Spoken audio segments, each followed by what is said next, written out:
तुम्हारे कहने का अर्थ यह है कि व्योमासुर मारा जा चुका है और वो बालक अब भी जीवित है।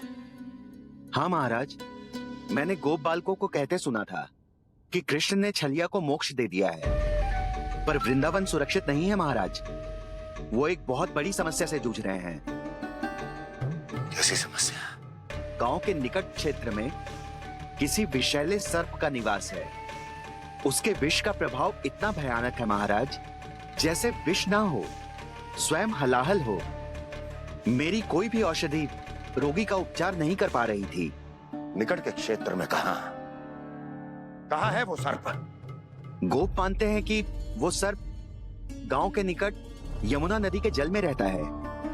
मुझे तो लगता है महाराज, ये कालिया नाग की कथा कोई किंवदंती या लोक श्रुति नहीं, एक सच्चाई है, एक विषैली सच्चाई।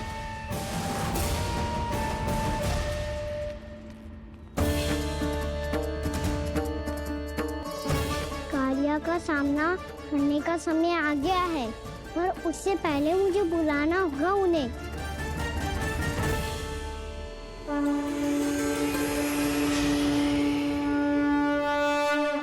संसार के दारुण भय का नाश करने वाले, सभी कष्टों का हरण करने वाले, विश्व का समस्त ऐश्वर्य प्रदान करने वाले, कमल जैसे लोचन, मुख और चरणों वाले आजानुभूत श्री राम को मैं बार बार नमस्कार करता हूँ। आपदामपहर्तारं दातारं सर्व संपदाम लोकाभिरामं श्री रामम भूयो भूयो नमाम्यहम्। काकभूषुंडी काकभूषुंडी काकभूषुंडी। प्रभु क्षमा करें, मुझे जाना होगा।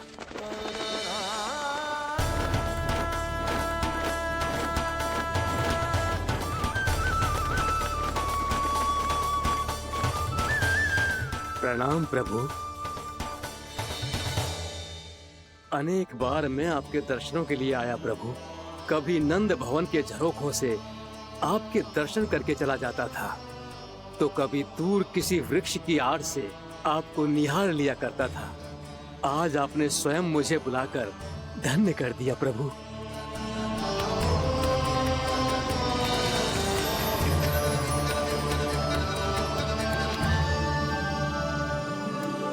मैंने आपको यहाँ एक विशेष कारण से बुलाया है। आपके श्राप से इस कालिया नाग को मुक्त करने का समय आ गया है। ये तो बहुत ही उत्तम समाचार है प्रभु। इतने वर्ष बीत गए, मुझे आज भी स्मरण है वो दिन जब मैंने उन्हें श्राप दिया था।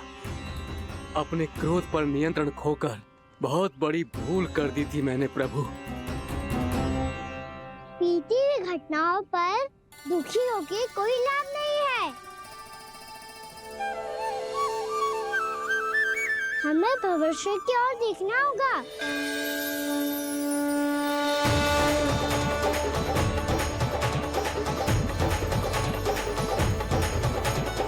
आदेश कीजिए प्रभु, क्या आज्ञा है आपकी? जब मैं कालिया नाग का सामना करने जाऊं, तो आप यही रहेगा। आपको अपने आप पता चल जाएगा कि कब क्या करना है। और हाँ, लौटते जाते समय नारद मुनि से कहिएगा, वो आकर मुझसे भेंट करे। अवश्य प्रभु, प्रणाम।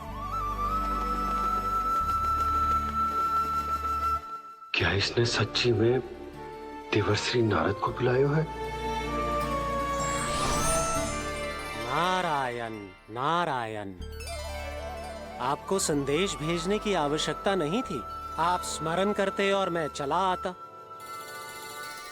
तुम्हारा कल्याण हो नारद।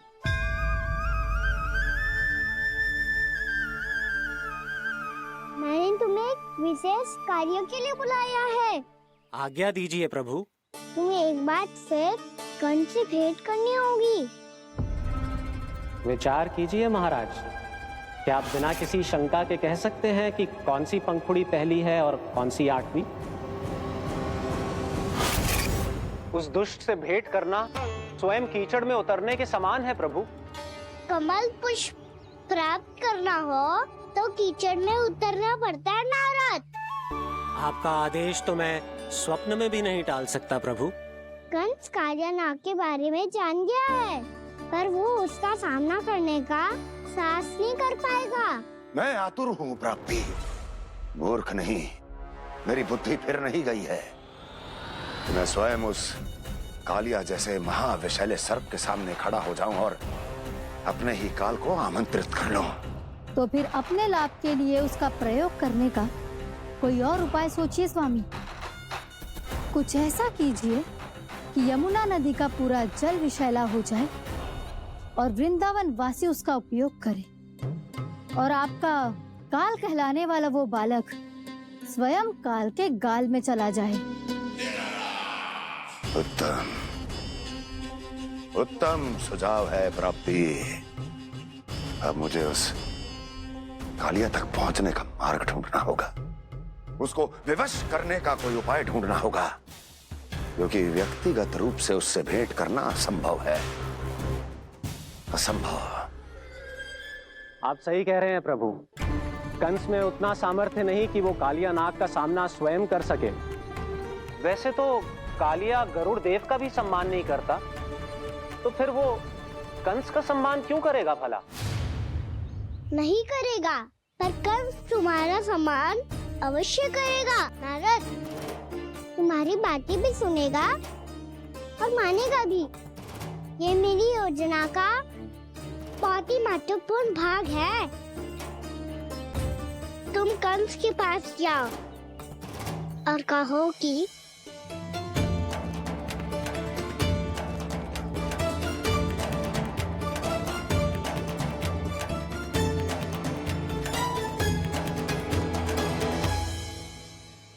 संतान अपने माता पिता को तीर्थ का सौभाग्य दिलाती, और मेरा लल्ला कितना महान कि उसने हमारे घर को ही तीर्थ बना दिया।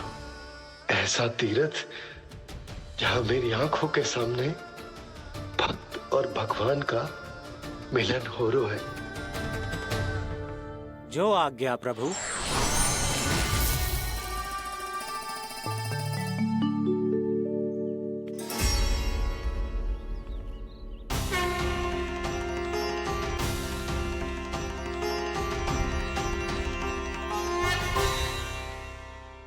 बाबा, कान्हा, ये सब क्या चल रहा है? पहले काग भुसुंडी जी और फिर जे नारद जी। क्या योजना बना रहे हो तुम? कान्हा, बताना लल्ला, क्या सोच रहे तू? कान्हा देख, अगर तुझे अपने बाबा को ना बताना हो ना, अपने भक्त को बता दे। क्या सोच रहे हो लल्ला? क्या करने वाले हो आप?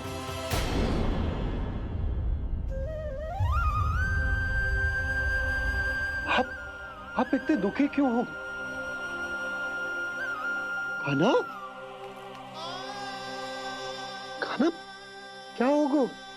क्योंकि मुझे आभास हो गया है बाबा, समय आने वाला है। कौन सा समय आने वाला है लल्ला?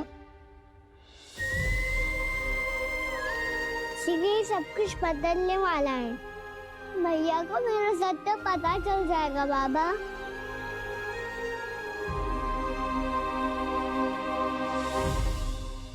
पर लल्ला, इसका काग भुसुंडी और कालिया नाग से क्या संबंध है?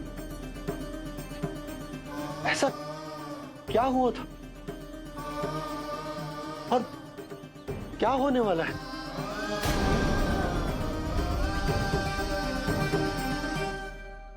जो होने वाला है बाबा, उसका संबंध उससे है जो सैकड़ों वर्ष पहले हुआ था। महर्षि भृगु के एक वंशज थे, वेद शिरोमणि, जो विंध्याचल की पहाड़ियों में साधना कर रहे थे। तभी वहाँ अश्वशिरा नाम के एक दूसरे मुनि आमंत्रण के बिना ही आ गए। कितना सुंदर और शांतिपूर्ण आश्रम है। यहाँ प्रभु की साधना करने में बहुत आनंद आएगा। शीघ्र ही अश्वशिरा मुनि उपस्थिति के कारण होने वाले व्यवधान से बाध्य होकर वेद शिरा मुनि ने अपनी आंखें खोली। कौन हो तुम और यहाँ क्या कर रहे हो? आपके आश्रम में बहुत शांति है मुनिवर। साधना करने के लिए बहुत ही उत्तम स्थान है ये। मैं चाहता हूँ कि मैं भी यहाँ। आप यहाँ साधना करना चाहते हैं, लेकिन इतना भी नहीं जानते कि किसी के आश्रम में प्रवेश करने से पहले उसकी आज्ञा लेनी चाहिए। आप ये भी नहीं जानते कि यदि कोई यज्ञ कर रहा हो तो बिना अनुमति के वहाँ प्रवेश करने से उसकी यज्ञ साधना भंग हो सकती है। आप क्या साधना करेंगे मुनि? आप तो साधना के योग्य ही नहीं हैं। इतना अपमान! एक मुनि के मुख से इतने कड़वे शब्द शोभा नहीं देते। मैं तुम्हें श्राप देता हूँ, जितनी विषैली तुम्हारी जिह्वा है उतने ही विषैले सर्प बन जाओ तुम। और ऐसा सर्प जो सांस भी ले तो निकट का वातावरण दूषित हो जाए। तुम्हारे इस दुस्साहस के लिए मैं तुम्हें श्राप देता हूँ कि तुम अभी इसी क्षण कौवा बन जाओ, और ऐसा कौवा जो कांव कांव करके अनर्गल प्रलाप करता रहे।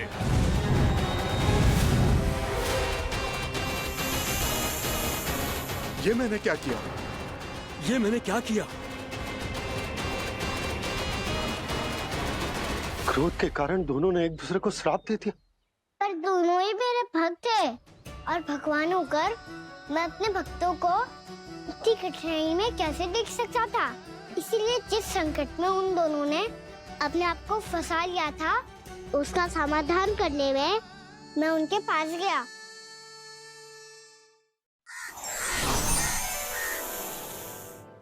देखिए ना प्रभु, ये क्या हो गया हमसे? हमारी रक्षा कीजिए प्रभु, मार्ग दिखाइए हमें।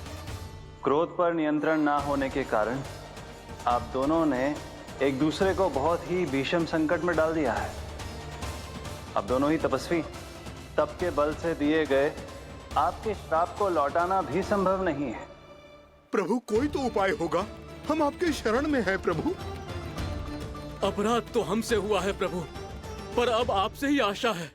कुछ ऐसा कीजिए भक्त वत्सल, जिससे हम दोनों के श्राप का प्रभाव कुछ कम हो जाए। आप दोनों ही मेरे भक्त हैं, इसलिए आपकी पीड़ा का निवारण करने का एक उपाय है मेरे पास। वेद शिरा मुनि, जब आप कालिया नाग बनेंगे तो आपको मेरे चरणों को अपने शीश पर धारण करने का सौभाग्य मिलेगा। और अश्र शिरा मुनि, आप काग योनि होने के बाद भी आप श्रेष्ठतम ज्ञान और सर्वाधिक यौगिक सिद्धियों के स्वामी होंगे और प्रवचन दिया करेंगे। इसके बाद अश्वशिरा मुनि काक भुसुंडी बन गए, जिन्होंने आगे चलकर स्वयं गरुड़ देव को रामायण सुनाई।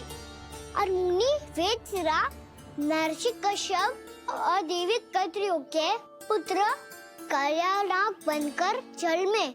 और अब वही कालिया नाग जमुना जी में, जिनके कारण जानकी के प्राण लगभग चले ही गए थे। अब कालिया नाग को उचित स्थान पर भेजने का समय आ गया है बाबा। पर ये तो अच्छी बात है कान्हा, वेद शिरा मुनि को दिया हुआ तुम्हारा वचन भी पूरा हो जाएगा, जमुना जी की शुद्धि भी हो जाएगी। इस सब के बाद भी तुम दुखी क्यों हो? क्योंकि इसके बाद मैया के सामने मेरा रहस्य खुल जाएगा बाबा। उन्हें पता चल जाएगा कि उनका बालक कोई साधारण बालक ना है। भविष्य में जो होने वाला है उसे सबके सामने घटने से रोकना मेरे लिए भी संभव ना होगा।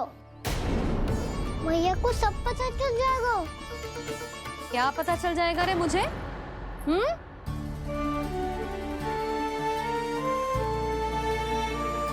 यही कि सबसे अधिक प्रेम मैं आपसे ही करता हूँ। अब बस भी कर, चलो भोजन के लिए बुलाने आई थी तुम दोनों को। भूखा थोड़े ना रहने दूंगी अपने लल्ला को, मेरा लल्ला दुर्बल हो जाएगा ना। आप खिलाओगे तो ही खाऊंगा। हाँ ठीक है, मैं ही खिलाऊंगी। अब चल, आओ जी, चल।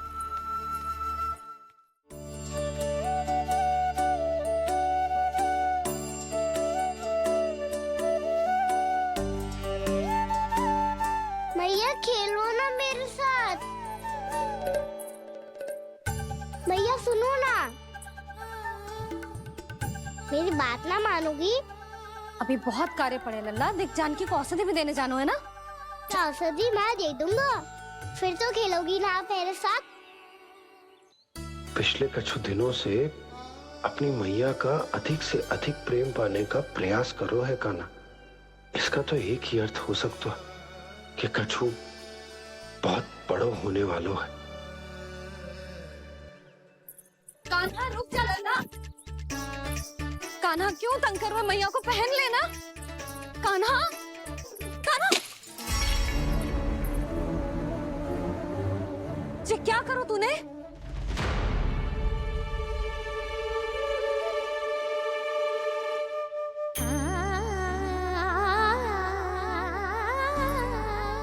अच्छा ठीक है, अब मुंह लटकाने की आवश्यकता ना है।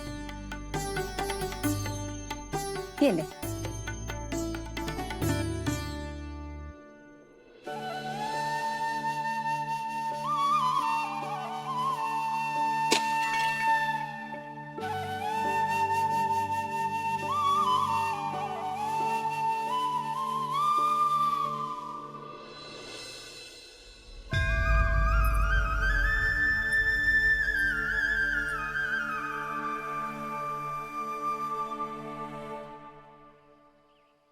तंग करे मैया को खिजाए, खेले रूठे मनाए, लीला अनोखी करके शरारत, कान्हा दंड भी पाए।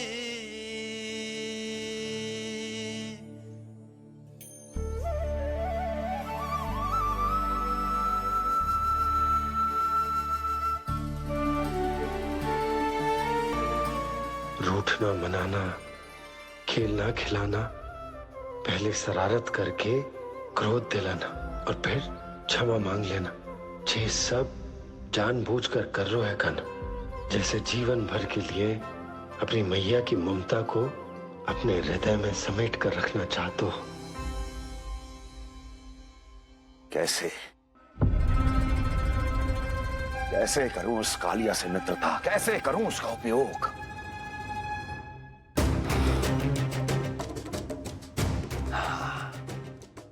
उस पर आक्रमण कर देता हूं और उसे किसी ना किसी तरह से यह विश्वास दिला देता हूं कि यह आक्रमण उस विष्णु अवतार ने किया है। फिर वो क्रोध में आकर सारे वृंदावन वासियों को अपने विष से समाप्त कर देगा। उचित है, ये उचित है। नारायण हरि, नारायण हरि।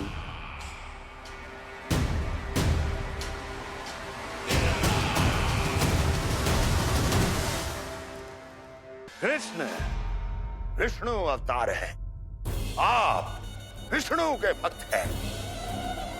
मैं हूं विष्णु द्रोही, फिर भी तो आपके आराध्य को हानि पहुंचाना चाहता है, उसकी सहायता करना चाहते हैं आप। क्या आप निश्चित रूप से कह सकते हैं कि आप ब्रह्मांड के सभी नियमों को अच्छी तरह समझते हैं? अवश्य। आपके लिए बस इतना ही जानना पर्याप्त होगा कि मैं जो कुछ भी कर रहा हूं उसके लिए मेरे व्यक्तिगत कारण हैं। मैं तो बस आपके हित में पिछली बार की तरह एक सुझाव लेके आया था, पर यदि आप मेरा सुझाव सुनना भी नहीं चाहते तो आपकी इच्छा। नारायण हरि, नारायण हरि। कारण चाहे जो हो, इनके पिछले सुझाव के कारण ही आज मेरे शत्रुओं की संख्या कम है। अन्यथा मैं देवकी के अन्य पुत्रों को भी जीवित छोड़ देता और आज वो सब अपने भाई के साथ मिलकर उसकी शक्ति को अनेक गुना बढ़ा देते हैं। ठहरिए देव ऋषि।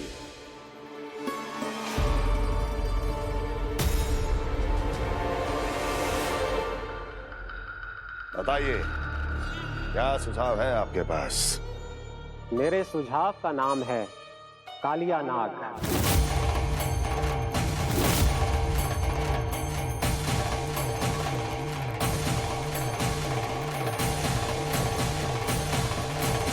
उसके विषय में मैं जानता हूं देव ऋषि।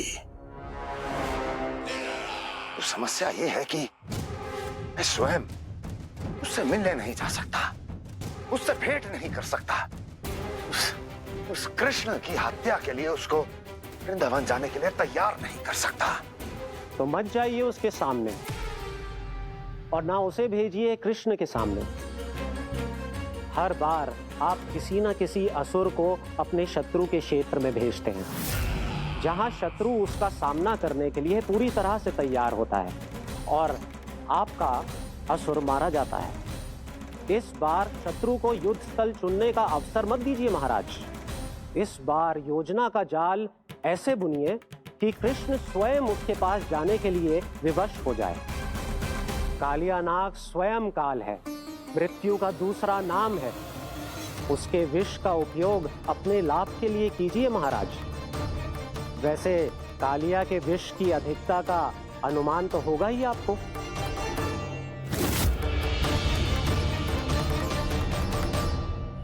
एक बार जो उसके क्षेत्र में पहुंच गया, फिर उसके विष से बचना असंभव है। उचित सुझाव है देवर्षि, उचित सुझाव है। देवर्षि, उस छलिया विष्णु की भक्ति करते करते आप भी उसके रंग ढंग सीख गए हैं। उचित है, उचित है।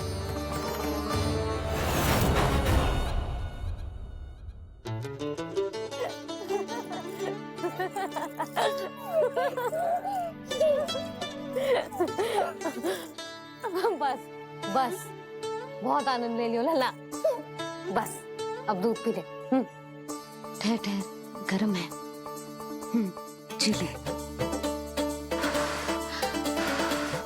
पी।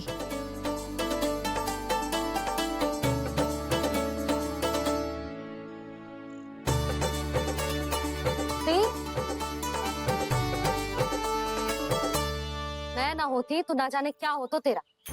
अपने आप दूध भी ना पी सकते है, भावना कहीं का। आपकी इस प्रेम के लिए तो मैं धरती पे आया हूँ मैया।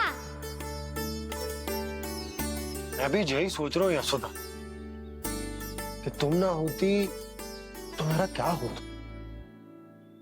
इसी बात पे थोड़ा दूध और कजू खाने को दे दो। अरे मैं तो भूल ही गई। तनिक ठहर जाओ जी, दूध पी लेना तो आपके लिए भी कछु ले आती।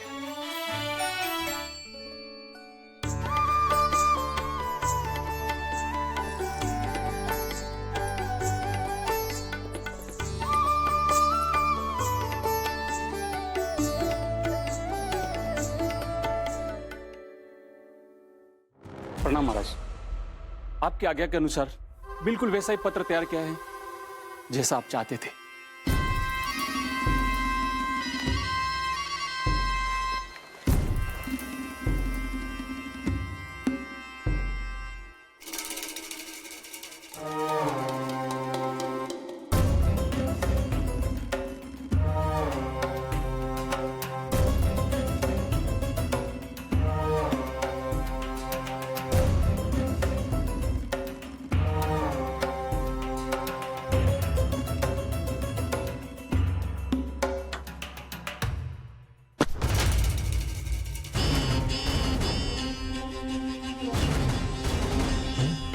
कृष्ण जन्म से लेकर आज तक ये मेरी सबसे महत्वपूर्ण योजना है। इसका सफल होना निश्चित है दूत,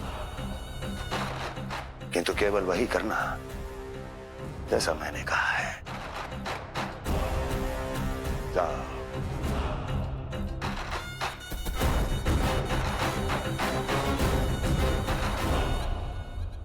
कान्हा,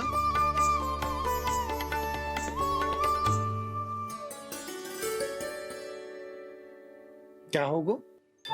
बाबा मैं चाहता हूँ कि मैया की स्वमता क्रिस्टल फ्रेम की वर्षा मुझ पे सरते ऐसे होते रहे। वो तो होती रहेगी लल्ला। अपने लल्ला के लिए किसी मैया का प्रेम कभी कम हो सकता है भला? नंदराज, वो मथुरा से एक दूत आयो है महाराज कंस का राजपत्र लेके।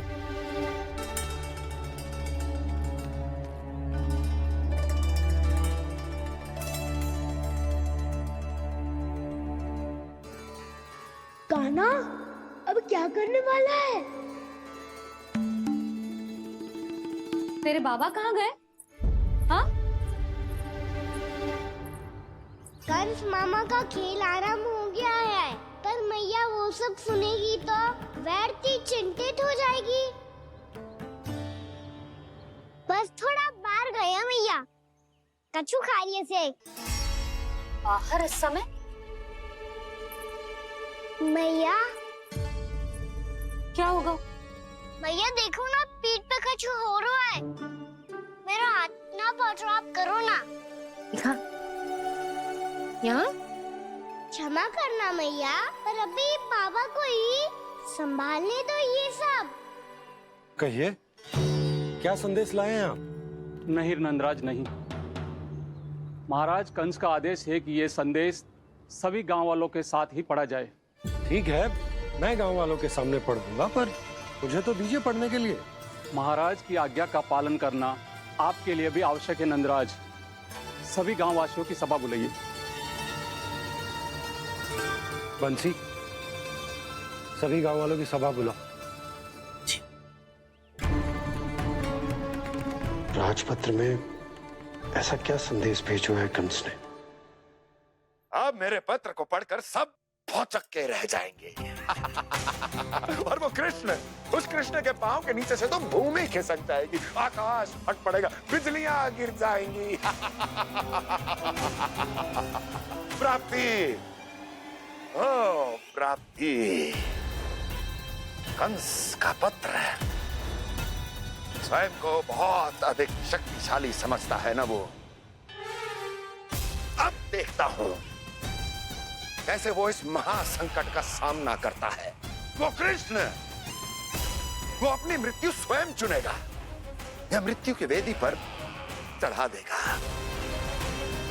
प्रिय वृंदावन वासियों को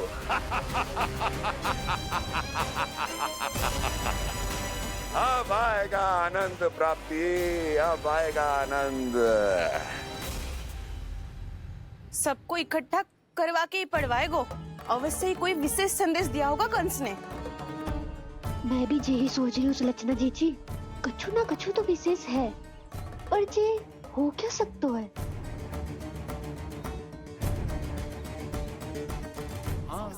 बात तो सही है। ऐसा क्या हो सकता है? सभी गांव वासियों के सामने कहा जाए, कछु तो विशेष अवश्य लग रहा है। बाहर तक कोलाहल क्यों हो रहा है? मैया, मैया, अब क्या होगा? मैया देखो ना, सर पे कछु हो रहा है। लल्ला, नारायण ने तुझे हाथ दिए हैं ना? पीठ की बात अन्य थी। अपने सिर की सेवा स्वयं कर। सर पे तो हाथ पहुंच रहा है ना?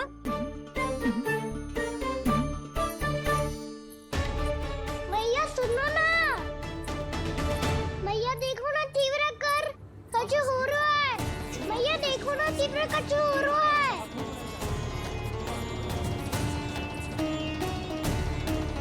सब लोग आ चुके हैं, अपना संदेश सुनाइए आप। गोपराज नंद और सभी वृंदावन वासियों को सूचित किया जाता है कि मथुरा अधिपति और आप सभी के महाराज कंस ने कल सुबह भव्य पूजा का आयोजन किया है। इसके लिए राज्य को वृंदावन के क्षेत्र के निकट यमुना नदी के मध्य में खिलने वाले 1 कोटि कमल के पुष्पों की आवश्यकता है। इसीलिए आप सभी को यह आदेश दिया जाता है कि ये सभी कमल के पुष्प प्रथम पहर से पहले राजसभा में पहुंचा दिए जाए। सारे वो भी प्रथम पहर से पहले कैसे हो सकते हैं? यदि आप ऐसा करने में असफल रहे तो इसे राज आज्ञा का उल्लंघन माना जाएगा और राजद्रोह के आरोप में आप सभी को कड़े से कड़ा दंड दिया जाएगा। स्मरण रहे, यदि कल की पूजा में इन 1 कोटि कमल के पुष्पों का ना पहुंचने के कारण कोई व्यवधान आया तो समस्त वृंदावन वासियों को दोषी माना जाएगा और पूरे गांव को निवासियों सहित धूल में मिला दिया जाएगा। कल प्रथम पहर तक का ही समय है आप सबके पास।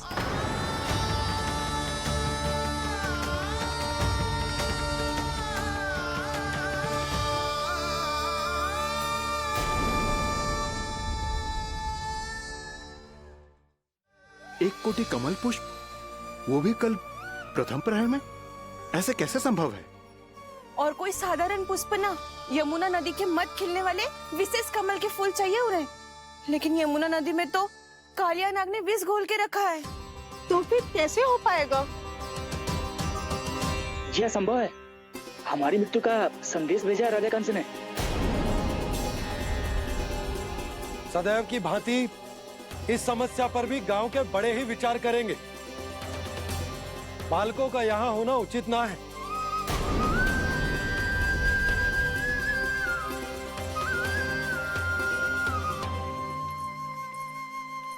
लल्ला ले, जे गेंद ले, जा अपने सखाओं के साथ खेल। सुबह उज्जवल, मधुमंगल वसंता, देखो भैया ने क्या दिया है। चलो खेलें, बहुत आनंद आएगा आज।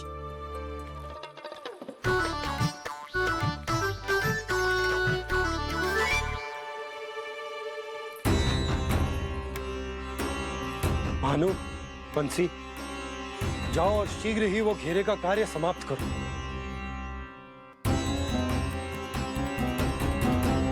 पर कछु ना कछु तो करना पड़ेगा ना। पर हम कर ही क्या सकते हैं? पुष्प लाने को और कोई उपाय है भी तो ना। मैं चला जाऊंगा जमुना जी में। वैसे भी मेरे जीवन के कितने दिन शेष बचे हैं। गांव के लिए, समाज के लिए कुछ करके मरूं, तभी तो शांति मिलेगी। ना काका, यदि आप उस विषैले जल में छलांग लगा भी दोगे, किंतु 1 कोटि कमल पुष्प एकत्रित कर पाना आपके लिए संभव ना है। इससे अच्छा है कि मैं चला जाऊं। यदि मैं मर भी गया तो मेरे पीछे रोने वाला कोई ना है। किसी को कहीं जाने की आवश्यकता ना है। गोप नरेश होने के नाते ये मेरा कर्तव्य है कि मैं आप सबकी रक्षा करूं। नंदराज, आपको जाना है तो जाओ। हरिया, काका, भैया सब चले जाओ। लेकिन आपको पता है वहाँ का जल कितना विषैला है। आप लोग एक क्षण भी जीवित नहीं रह पाओगे। फिर कैसे इकट्ठा करेंगे 1 कोटि कमल पुष्प? आप बात तो सही कह रही हैं शांति। उस दुष्ट कंस ने ऐसी मांग रख के हम सबको फंसा दिया। हम में से कोई भी क्यों न चला जाए और इस संकट का समाधान न निकले को। कान्हा, बताना कौन सा खेल खेलें? गेंद पकड़ खेलते हैं। पर एक बात सुन लो सब, कोई भी तीव्र गति से ना फेंकेगा गेंद को। भैया ने फ्रेम बनाई है मेरे लिए। सब तैयार हो?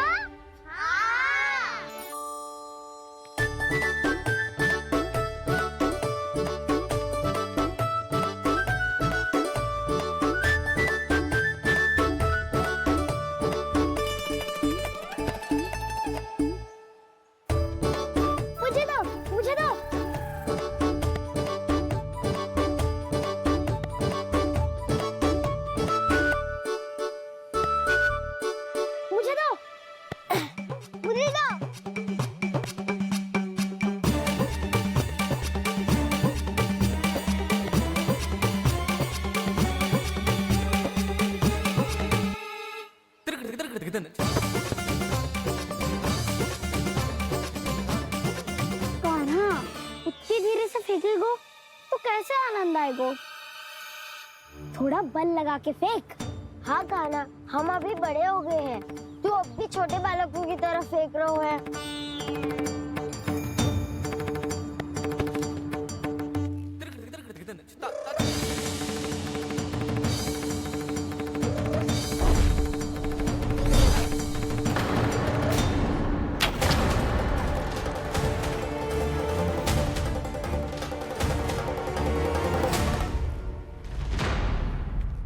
दीदी जी क्या करो कान्हा? गेंद तो डूब गई।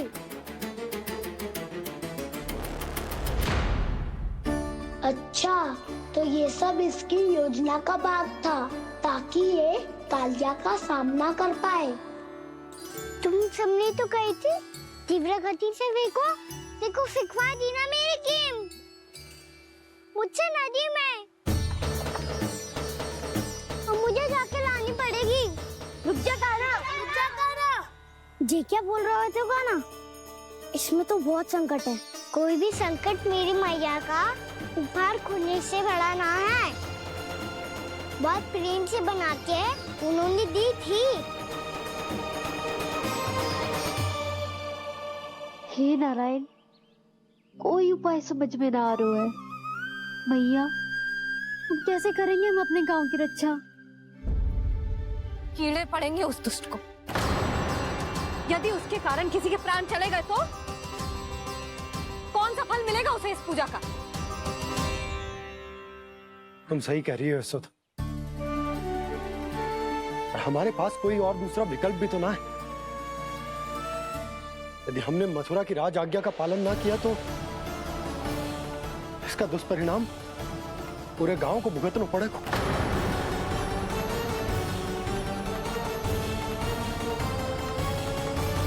कान्हा, तुम्हें पता है कि तू भगवान है, दिव्य है, बहुत शक्ति है तुझमें, पर फिर भी हम तुझे विषैले जल में ना जाने दे सकते। कुछ होगा तो तुम सब इतनी हट कर रहे हो तो ठीक है, ना जाऊंगा। गेंद कहाँ गिरी है, कितनी दूर गई है, ये तो देख लूं, ताकि उसे बाहर निकालने का कोई उपाय ढूंढता हूँ।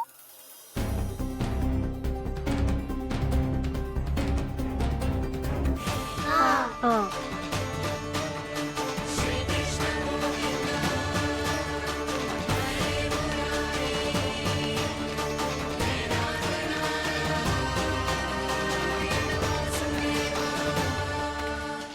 कान्हा की ये लीला तो समझ ही नहीं आ रही। पहले इसने देवश्री नारद को मथुरा जाकर कंस को भड़काने के लिए कहा, फिर स्वयं ही दुखी भी हो गया कि अब इसका रहस्य सबके सामने खुल जाएगा। और अभी स्वयं ही तो इसने कहा था कि गेंद बहुत महत्वपूर्ण है, फिर स्वयं ही उसे नदी के विषैले जल में फेंक दिया।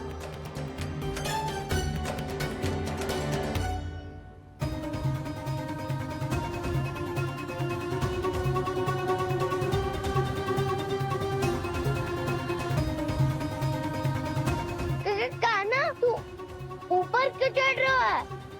अरे ऊंचाई से देखूंगा तभी तो गेंद दिखेगी।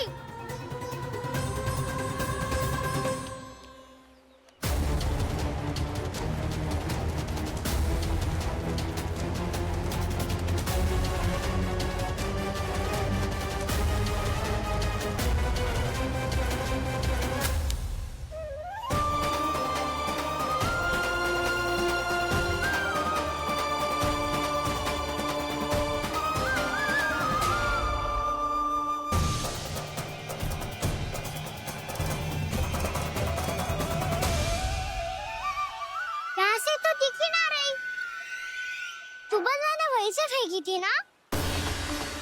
ना, वहाँ से फेंकी थी। कहाँ से?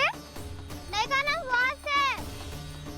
समझ में आ रहा? ठीक बताना, कहाँ से फेंकी थी?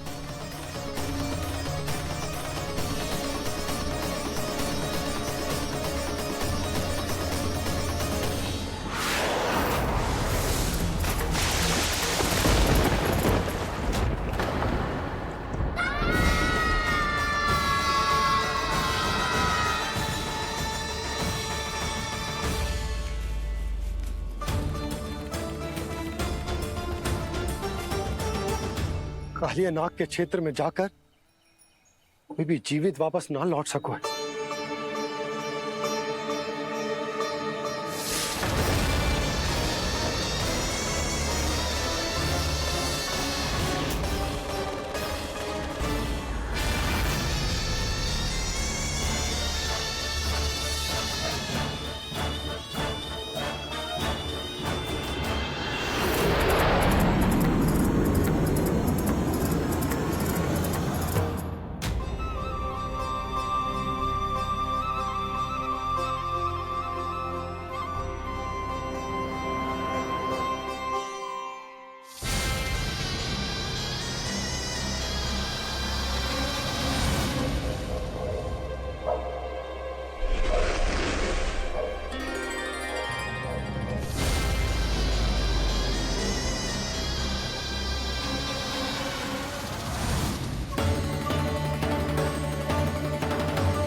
कालिया नाग तो उसे देखते ही निकल जाएगा।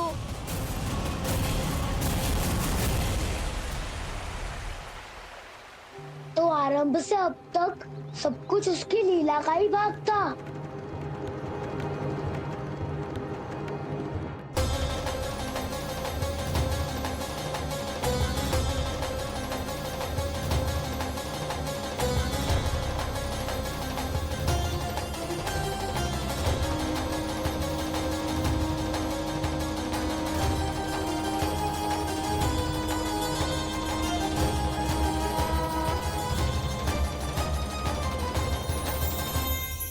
इतना सुंदर रूप, मन मोहने वाली मुस्कान, अद्भुत तेज और भगवान जैसी दिव्यता।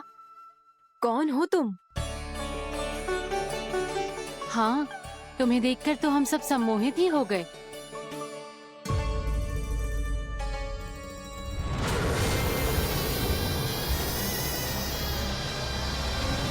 तुम जो भी हो बालक, वापस लौट जाओ। हमारा हृदय तुम्हें ही देखते रहना चाहता है, किंतु यदि हमारे पति जाग गए तो तुम्हें अवश्य हानि पहुंचाएंगे। ये बहुत विषैले है बालक, कालकोट जैसे भयानक। इनके विष से तुम नहीं बच सकोगे। नंदराज, कालिया नाग के विष का प्रभाव बढ़ते ही जा रहा है। पहले 8 कोस तक उसके विष का प्रभाव था, अब तो 1 योजन से अधिक क्षेत्र में फैलो है। जल पीने के प्रयास से अनेक पशु मारे गए हैं और नदी के निकट के वृक्ष और वनस्पति सब नष्ट होने लगे।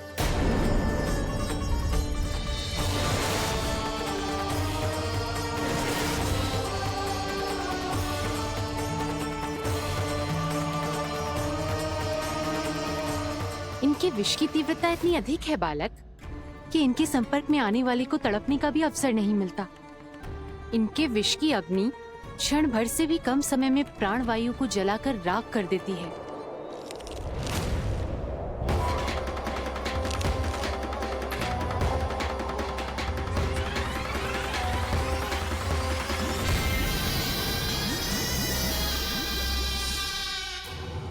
तब तो समस्या और भी गंभीर हो जाएगी। मैंने तो सुनो है कि कालिया नाग कम से कम 2 योजन लंबा है, सैकड़ों फन है उसके।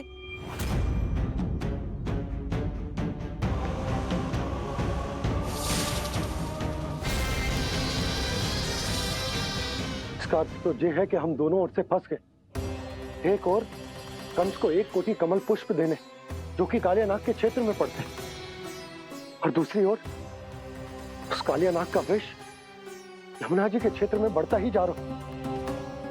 इसके कारण हम ही नहीं, निर्दोष पशु पक्षी भी संकट में। इन दोनों समस्याओं का एक ही समाधान है, उस कालिया नाग का सामना करना। और ये ना समझ आ रहा कि हम ये करेंगे कैसे, क्योंकि ये बात साधारण मनुष्य के बस की ना है। हमारे लिए ये असंभव है।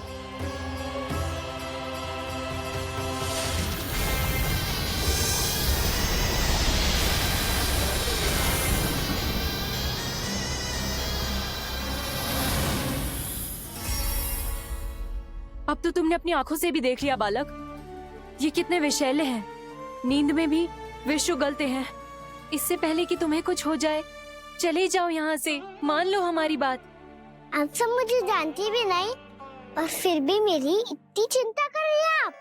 माँ की ममता भेदभाव नहीं जानती। तुम भी किसी के पुत्र हो और हम सब भी माँ हैं। एक माँ को हर बालक में अपनी ही संतान दिखाई देती है, इसलिए हम तुमसे विनती करते हैं, वापस चले जाओ, बचा लो अपने प्राण। मेरी चिंता मत कीजिए, मुझे कुछ नहीं होगा। होगा, अनर्थ होगा यदि ये उठ गए तो।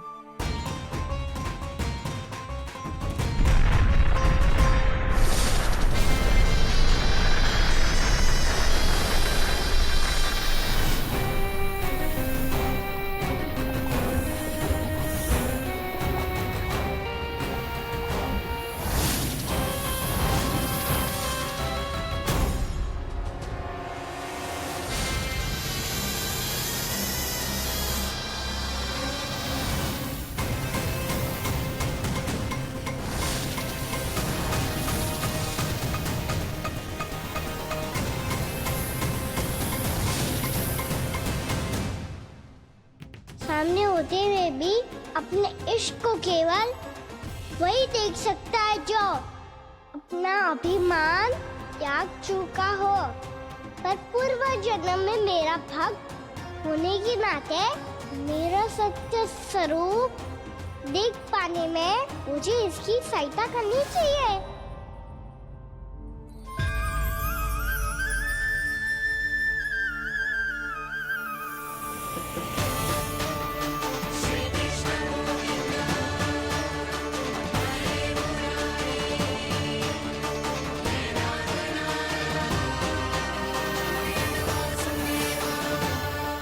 देखो हमारा छोटा सा कान्हा कैसे डट के खड़ा हुआ है, इतने विशालकाय, इतने महाभयंकर सबके सामने।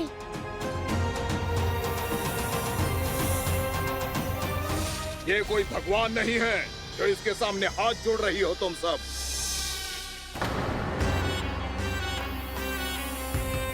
एक सामान्य साधारण बालक है ये, जो ये तक नहीं जानता कि इसके सामने है इसका काल, कालिया। तू कौन है बालक? मेरे इतने निकट आकर भी तू जीवित कैसे है? मेरी नहीं, अपनी चिंता करो कालिया। बहुत मनमानी कर ली तुमने। अब बस मैं तुम्हें रोकना हूँ। अब बस मैं तुम्हें रोकना हूँ। मैं तुम्हें रोकना हूँ। बित्ते भर का है तू, मेरे विष के बारे में जानता ही क्या है? और कहता है मुझे रोकने आया है। किससे? किससे रोकना चाहता है तू मुझे? मुझे क्रोध दिलाने की भूल मत कर बालक। अपनी फुंकार से ही तेरी इस मुस्कुराहट को अंतिम मुस्कुराहट बना सकता हूँ मैं।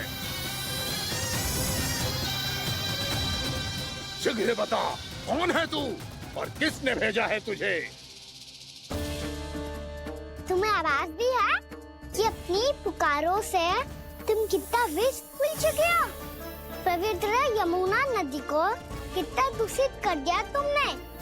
और यही नहीं, तुम्हारे कारण निकट के जीव जंतुओं, वृक्ष, वनस्पतियों सबको हानि पहुंच रही है।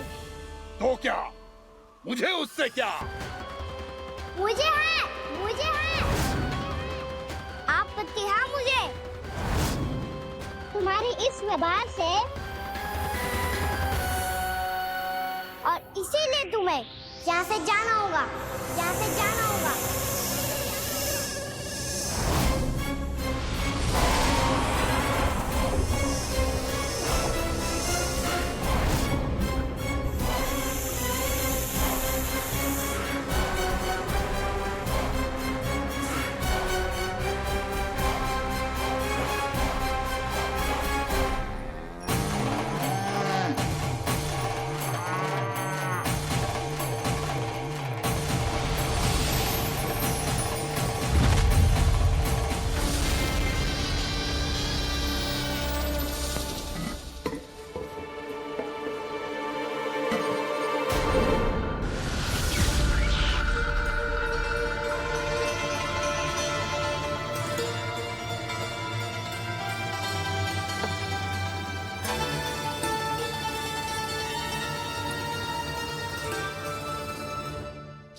मुझे आदेश देने का साहस भी कैसे किया तूने?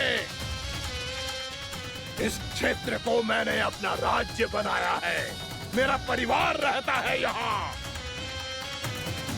और तू मुझे यहाँ से जाने के लिए कह रहा है? हाँ, क्योंकि तुम्हारे यहाँ रहने के कारण अन्य जीवों को हानि हो रही है, और मैं ऐसा नहीं होने दे सकता।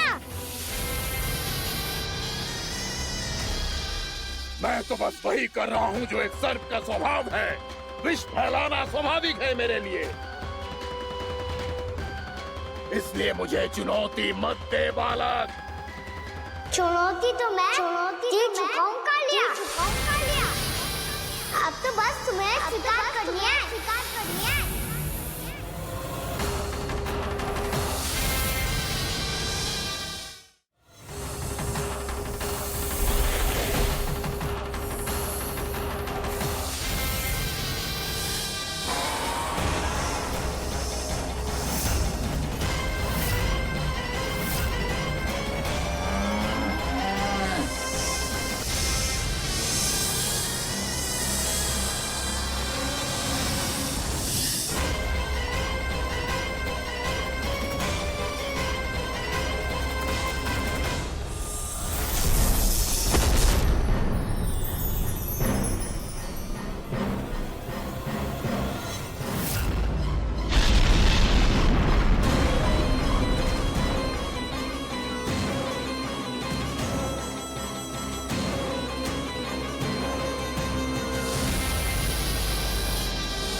करने दे रहा हूँ।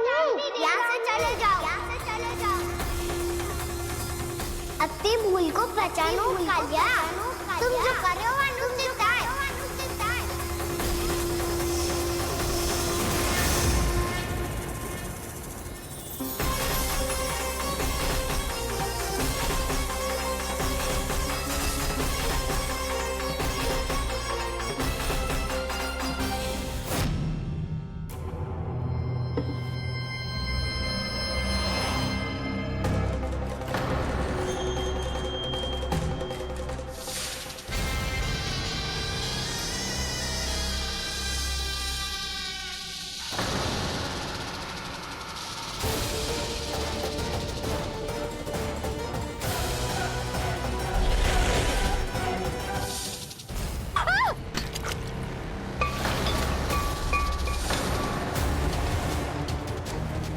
अब मैं आता हूँ।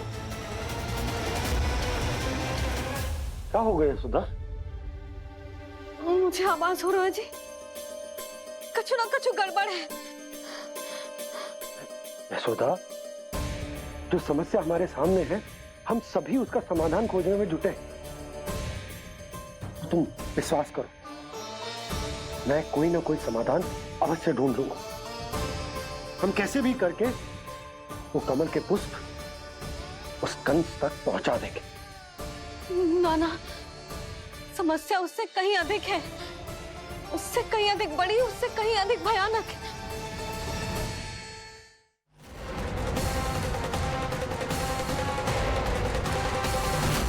विस्की ये बूंद से ही सबके प्राण चले जाते हैं। इसने तो विस्की धारियां फेंके हुए खाना पे। कान्हा कैसे बच्चे को अधिक विष से? इसका विष तो क्या, ये सर स्वयं भी छू तक नहीं पाएगा हमारे कान्हा को।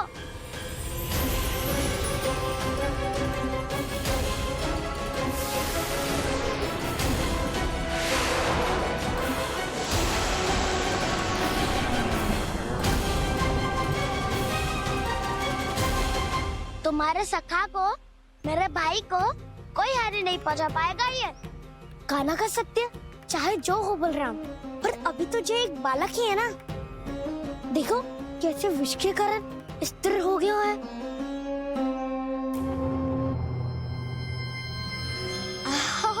हाउ सर्फ ने कितनी आसानी से अपनी पूंछ से बांध लिया है। मुझे यहाँ से भगाना चाहता था ना तू? अब मैं तुझे दिखाऊंगा अपना सामर्थ्य। ये मूर्ख किसे बांधना चाहता है अपनी पूंछ में? उन्हें जिनका विस्तार सारे ब्रह्मांड में है, या उन्हें जो स्वयं अनंत है? पर देवराज, प्रभु ऐसा करने ही क्यों दे रहे हैं कालिया को? आप सब भूल रहे हैं देवगण। कालिया पूर्व जन्म में प्रभु का बहुत बड़ा भक्त था। उसी भक्ति का फल मिल रहा है अब इसे। वैसे भी भक्तों के मन का भाव सबल हो तो भगवान तो सहज ही बंध जाते हैं।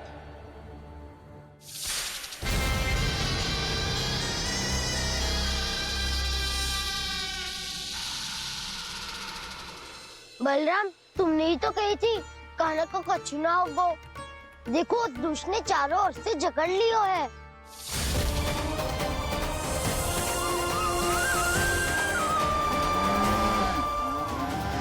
ये क्या कह रही हो तुम? सुधा जी, क्या हुआ? घबरा क्यों रही हो आप? सुलक्षणा, मुझे आभास हो रहा है कुछ बहुत बड़ी अनहोनी हो गई है। नंदराज, नंदराज, नंदराज!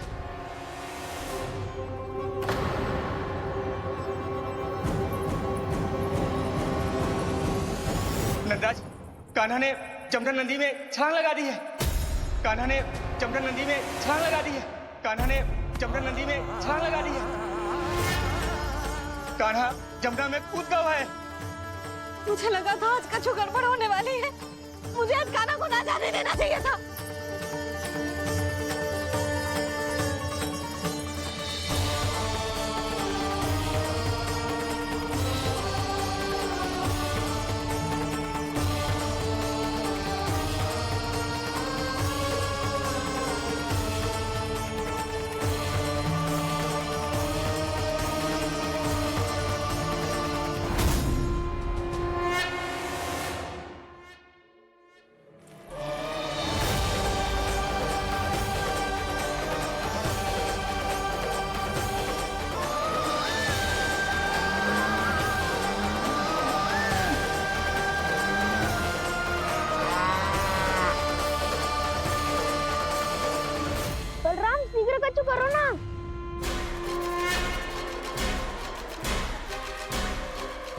कुछ भी करो पर कान्हा को बचाओ। नाग बहुत भयंकर है, कान्हा अकेले ना संभाल पाएगा इसे।